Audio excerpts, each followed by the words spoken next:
রাতের আঁধারে আলোকিত নান্দনিক ড্রাগন ফলের বাগান ঝিনাইদহে।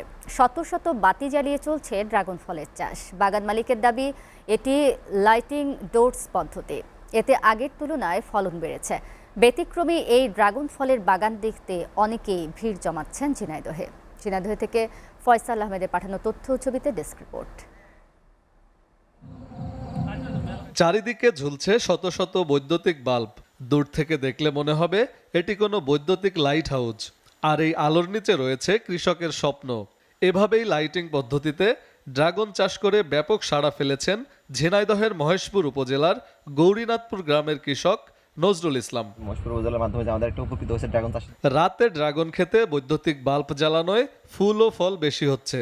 চায়না থেকে লাইট সংগ্রহ করে এ পদ্ধতিতে চাষ করে বেশ লাভবান হয়েছেন তিনি। 6 বিঘা জমিতে এই লাইটিং পদ্ধতিতে ড্রাগন চাষ করে প্রতি মাসে আয় হচ্ছে লক্ষাধিক টাকা। গত বছর আমি 7 লাখ টাকা পার বিঘাতে বিক্রি করছিলাম।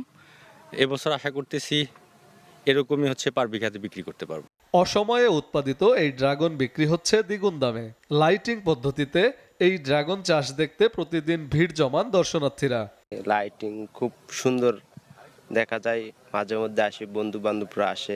একটা বলতে পারেন একটা আমাদের কাছে একটা পর্যটন কেন্দ্রের মতো মনে হয়েছে। মোটামুটি কৃত্রিমভাবে আলো জ্বালানোর পরে ড্রাগন বাগানে ফুল আসছে এবং এই ফুল থেকে আমি মনে করি যে যারা এই চাষের সাথে সম্পৃক্ত আছেন এই লাইটিং এর মাধ্যমে অনেক উপকৃত হবেন। এদিকে ড্রাগনের রোগবালাই দমন ও মোটাজাতকরণের সব ধরনের পরামর্শ দিচ্ছে কৃষি বিভাগ। এবং এবছর এই উপজেলায় প্রায় 500 বিঘার উপরে জমিতে এই লাইটিং পদ্ধতি প্রয়োগ করে ড্রাগন চাষ করা হচ্ছে।